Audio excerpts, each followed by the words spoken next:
Bonjour à tous et à toutes et bienvenue pour ce deuxième Nano-Podcast. On espère vous avoir diverti et amusé avec le premier et on espère continuer longtemps grâce à votre fidélité. Tous déconfinés, c'est l'heure d'oublier tous les malheurs et de rêver avec la magie des fêtes de fin d'année. On vous a trop réchauffé avec notre piment peut-être. Laissez-nous donc vous refroidir légèrement avec de la neige carbonique, le temps en compagnie des Red Hot Chili Peppers. Pas assez froid pour vous mettre sous votre couette, laissez-vous donc emporter par la rubrique jeux vidéo fraîchement sortie de notre usine à podcast.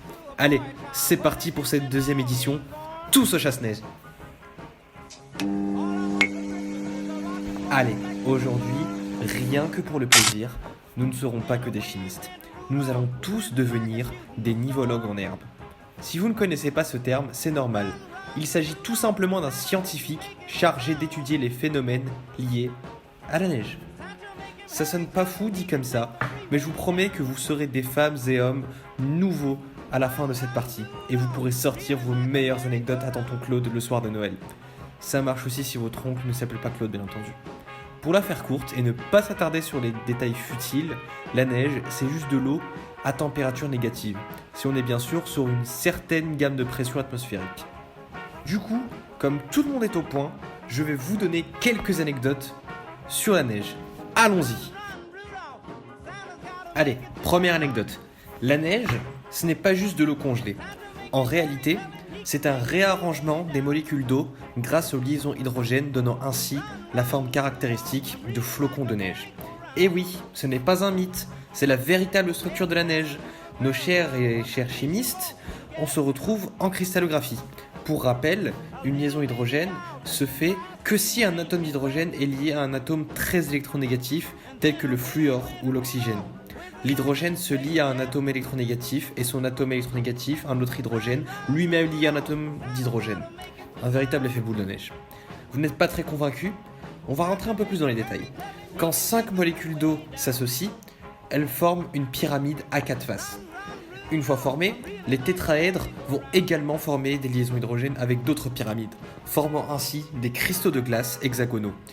Quand ces cristaux s'empilent, ils forment ainsi les fameux flocons que l'on connaît tous.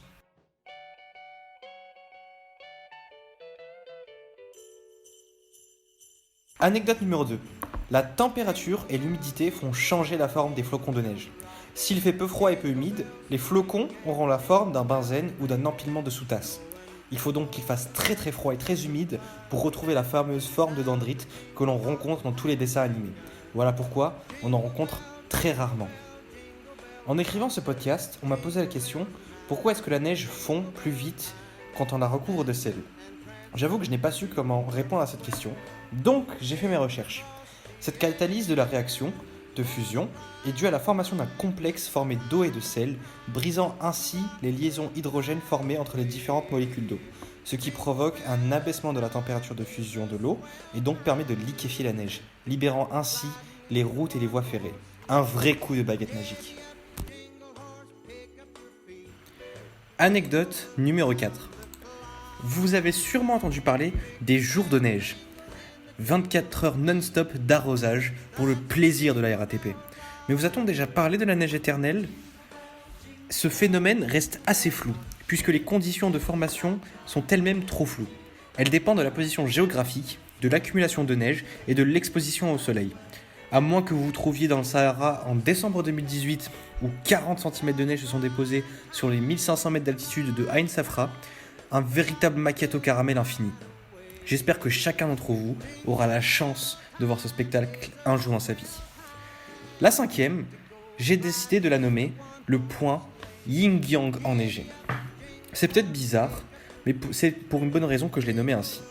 La neige, par effet d'albédo, empêche le réchauffement des sols vu qu'elle réfléchit une grande partie des rayons solaires. Entrant en contact avec elle, c'est l'une des raisons pour laquelle on parle de brûlure agricole.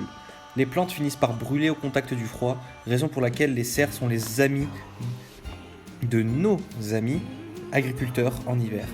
Si la neige empêche le sol de se réchauffer, c'est que quelque part, c'est un excellent isolant thermique vu la quantité importante d'air contenu dans une molle de neige. Pour rappel, une molle de neige, c'est environ 6 septillions de molécules. De ce fait, les rongeurs adorent creuser des terriers dans la neige car cette dernière va refléter les infrarouges que ces derniers dégagent et ainsi réchauffer l'espace ambiant. C'est peut-être ce comportement qui a inspiré l'homme pour inventer ces igloos.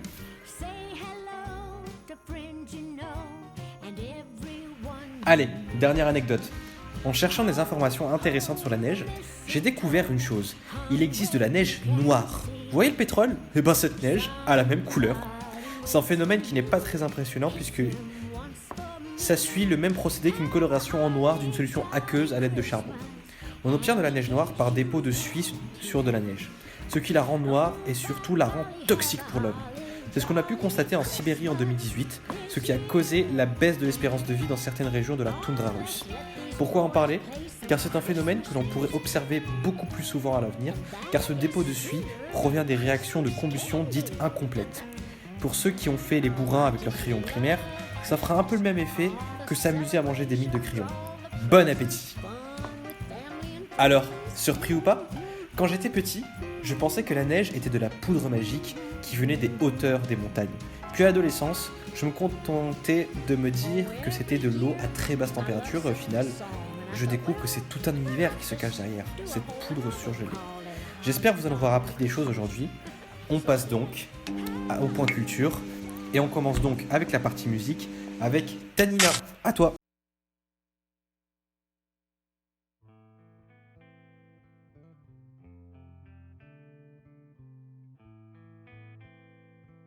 Puisque l'on parle de neige, parlons d'un groupe qui a choisi l'appellation de se composer comme titre de chanson. Je parle bien entendu des Red Hot Chili Peppers, aka RHCP.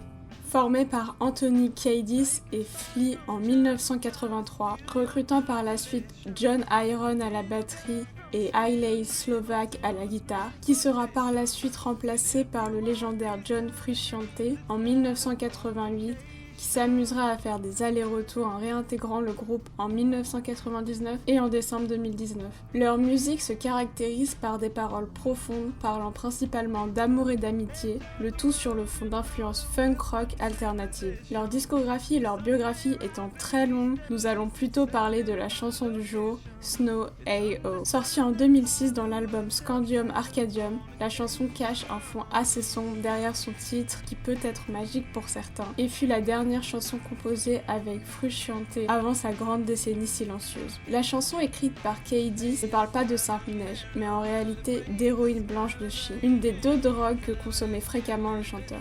Il y décrit les mêmes mouvements qu'il faisait à chaque fois qu'il en prenait, à savoir la diviser en lignes. Dans cette chanson, il décrit la difficulté de commencer de nouvelles choses dans la vie et son ressenti quant à l'attachement des hommes aux anciennes manières de penser, car ces derniers pensent que les nouvelles sont destructrices pour nos esprits. Malgré ses paroles tristes, le maestro Frusciante a fait parler tout son talent en composant un des riffs les plus harmoniques et complexes de l'histoire. Je vous en parle, mais encore mieux, je vais vous le faire écouter. C'est ici que je vous quitte pour aujourd'hui.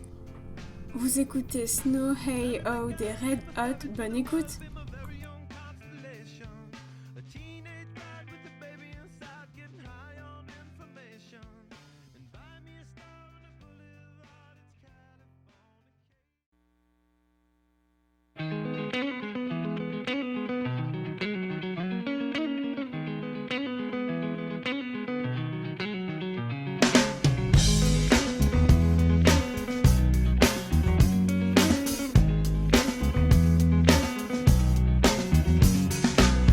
To decide that the things that I tried were in my life just to get high on.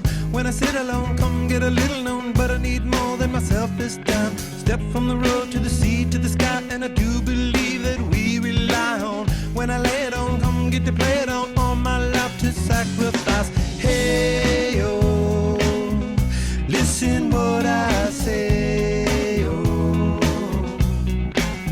I got your hey. Now listen what I say, oh, oh. When will I know that I really can go to the well once more? Time to decide on when it's killing me. When will I really see all that I need to look inside? Come to believe that I better not leave before I get my chance to ride. When it's killing me, what do I really need? All that I need to look inside. Hey, oh, listen what I say.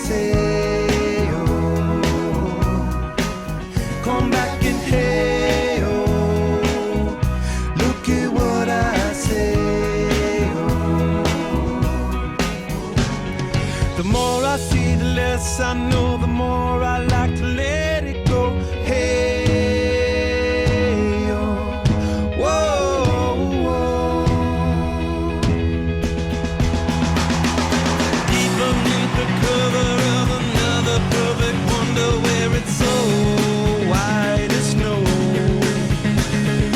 Privately divided by a world so undecided, and there's nowhere to go.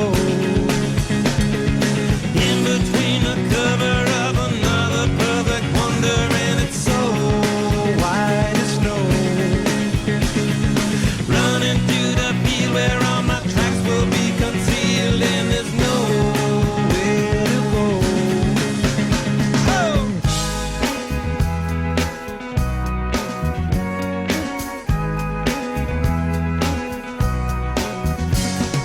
When to descend to amend for a friend all the channels that have broken down. Now you bring it up, I'm gonna ring it up just to hear you sing it out. Step from the road to the sea to the sky, and I do believe what we rely on. When I lay it on, come get to play it on, all my life to sacrifice. Hey, oh, listen what I say, oh, I got your hey, oh, listen what I say, oh. The more I see, the less I know, the more I like to let it go. Hey, oh, whoa, whoa. Deep beneath the cover of another perfect wonder where it's so white as snow. Privately divided by a world so undecided, and there's nowhere to go. In between the cover of another perfect wonder where it's so white as snow. Running through the field where all my tracks will be concealed, and there's nowhere to go. I said, hey, yeah, oh yeah. Tell my Lord now, hey, yeah, oh yeah. Tell my Lord now, deep beneath the cover of another perfect wonder where it's so white as snow. Privately divided by a world so undecided, and there's nowhere to go. Deep beneath the cover of another perfect wonder where it's so white as snow. Running through the field where all my tracks will be concealed, and there's nowhere to go. I said, hey, oh yeah, oh yeah. Tell my Lord now, hey, yeah, oh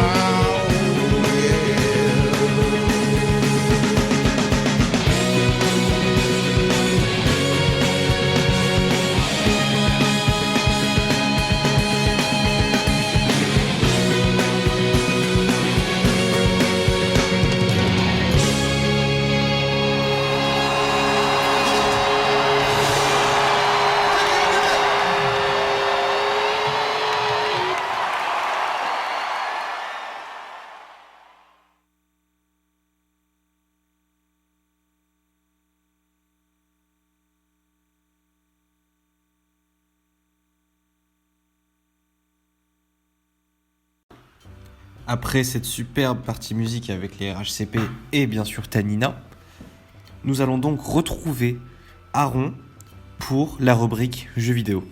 Allez, c'est parti. Bonjour à toutes et à tous, cette semaine nous aurions pu vous présenter les banals films de Noël que nous avons tous déjà vus et revus. Au lieu de cela, nous avons décidé de vous présenter une nouvelle chronique portant sur les jeux vidéo. Pour commencer cette nouvelle chronique, nous parlerons pour ce podcast de quelques nouveautés sorties récemment sur PlayStation, puis des nouveautés attendues pour le premier trimestre 2021, toujours sur PlayStation, et enfin quelques jeux sortis cette année que j'ai beaucoup appréciés. Tout d'abord, parlons des sorties du nouvel Assassin's Creed et du dernier Call of Duty Black Ops. Ces deux titres sont pour moi des classiques des jeux vidéo sur PlayStation et font partie des jeux les plus attendus chaque année. Pour rappel, les Assassin's Creed sont des jeux d'aventure et d'action développés par Ubisoft, relatant des histoires de membres d'une secte internationale de tueurs se faisant appeler les assassins. Dans ces jeux, nous incarnons un des assassins et suivons son histoire. Cette année, Ubisoft a fait un choix audacieux en sortant Assassin's Creed Valhalla. Vous l'aurez compris, c'est sur les pas des Vikings que Ubisoft a décidé de nous faire marcher. Assassin's Creed Valhalla nous envoie au 9e siècle dans la peau d'un Viking afin de participer au célèbre raid Viking dans les différents royaumes d'Angleterre. Call of Duty, quant à lui, est un jeu de tir édité par Activision qui ne compte pas moins de 17 jeux différents. Call of Duty Black Ops Cold War s'inscrit dans une continuité puisqu'il est le 5e volet de la saga des Call of Duty Black Ops et fait suite au précédent Call of Duty World War II. Comme à son habitude dans les Black Ops, nous ferons partie d'une unité spéciale recevant nos ordres de la CIA. Cold War, nous retournons dans les années 80 afin de traquer et stopper un agent spécial soviétique qui pourrait changer le cours du conflit. J'aimerais également vous parler d'un troisième jeu sorti récemment faisant beaucoup parler de lui, Cyberpunk 2077. Le jeu Cyberpunk 2077 était en développement depuis 2012 jusqu'à ce qu'il sorte ce 10 décembre. Critiqué pour avoir repoussé sa sortie initiale qui devait être le 16 avril 2020, Cyberpunk 2077 nous promettait un jeu d'action RPG dans un monde ouvert. C'est pour la trame de son histoire que le jeu fut très attendu. Il propose de réaliser son propre personnage avec sa propre spécialité, cela dans un monde futuriste ouvert où règne l'illégalité avec un scénario non linéaire et une narration à différentes fins intrigues. Malgré un grand succès sur PC et d'excellentes critiques, sur PlayStation, le jeu souffre de critiques moins élogieuses puisqu'il contient des bugs d'affichage. Néanmoins, le développeur CD Projekt Red nous promet de nouvelles mises à jour correctrices d'ici les prochaines semaines. Suite à ces dernières nouveautés, parlons des prochaines sorties. Le 20 janvier 2021 devrait sortir Hitman 3, un jeu d'action et d'infiltration en solo qui fait suite aux épisodes de la trilogie Hitman 1 sorti en 2016 et Hitman 2 sorti en 2018. Les développeurs IO Interactive nous assurent un jeu beaucoup plus mature, sérieux et sombre que les précédents épisodes. Comme précédemment, Hitman 3 est un jeu d'infiltration et d'assassinat. Le joueur contrôle l'agent 47 pour éliminer des cibles dans différentes cartes. Un autre jeu attendu pour 2021, cette fois-ci fin février, est Persona 5 Strikers. C'est un jeu attendu car il fait suite à Persona 5 Royal, sorti en 2020 et qui fut l'un des plus grands succès de l'année. Persona 5 Strikers est un spin-off de Persona 5, mais est vu aussi comme sa suite puisqu'il se déroule 6 mois plus tard. Un jeu de plateforme sorti pour la première fois sur micro-ordinateur 8 bits Apple II en 1980. Il sort sur PS2, Xbox, GameCube et Game Boy Advance en 2003. Il est à nouveau édité dans un remake par Ubisoft. Je parle de Prince of Persia Les Sables du Temps, qui devrait sortir le 18 mars 2021. Le remake de Prince of Persia est l'un des jeux attendus pour le premier trimestre 2021. En effet, c'est un jeu qui marqua l'enfance de plusieurs générations. C'est pourquoi certains grands enfants guettent son arrivée. En parlant de grands enfants, laissez-moi vous parler de quelques jeux supplémentaires sortis cette année qui m'ont plu. Ce jeu, que certains attendent depuis près de 6 ans, puisque la première partie fut sortie en 2014 sur PS3 et PS4, développé par Naughty Dog et édité par Sony, la première partie fut rééditée en PlayStation Hit suite à son succès. La deuxième partie sortie cette année a été comme pour la première un grand succès. Je vous parle de The Last of Us, un jeu d'action, d'aventure et de survie dans un monde post-apocalyptique et zombie. The Last of Us première partie se déroule dans un univers post-apocalyptique après une pandémie provoquée par un champignon qui prend le contrôle de ses hôtes humains. Les deux personnages principaux se nomment Joel et Ellie et doivent survivre ensemble alors qu'ils traversent les États-Unis en ruine. The Last of Us partie 2 fait suite à la partie 1 après que Joel ait sauvé Ellie des mains des Lucioles. Joel et sa protégée retournent à Jackson. Plusieurs années s'écoulent, l'adolescente grandit et se fait de nouveaux amis. Joel entame une nouvelle vie, mais un événement malheureux conduit Ellie à se lancer dans une quête de vengeance qui la transformera à jamais. Je pense que le succès du jeu tient dans le fait que, outre le fait d'une apocalypse zombie qui est devenue de nos jours un classique, les concepteurs ont réussi à créer une histoire convaincante et prenante en y ajoutant des personnages attachants. Je vous conseille donc autant la première partie de ce jeu que la seconde. Un jeu en réalité virtuelle cette fois, Marvel Iron Man. C'est un jeu qu'on apprécie particulièrement en réalité virtuelle puisqu'il se déroule quasiment intégralement dans les airs. Ce jeu, joint à la VR, nous permet en premier lieu de réaliser notre rêve de voler, nous offre de jolis paysages et une expérience de jeu captivante. Quelques petites critiques négatives, il n'y a pas la possibilité de voler librement et des missions parfois répétitives dues à des vilains peu charismatiques. Si je voulais donner quelques idées cadeaux avec ces jeux vidéo, permettez-moi de vous en donner un autre. Cette année, notre association vous propose ces magnifiques pulls aux couleurs noire et lavande. Vous pouvez dès aujourd'hui acheter le vôtre via le lien Hello Asso dans la description. Attention, vous avez seulement 3 semaines pour les commander, que vous sera donné dès la rentrée de février. N'hésitez pas à nous contacter en cas de questions. Et sur ce, excellente journée.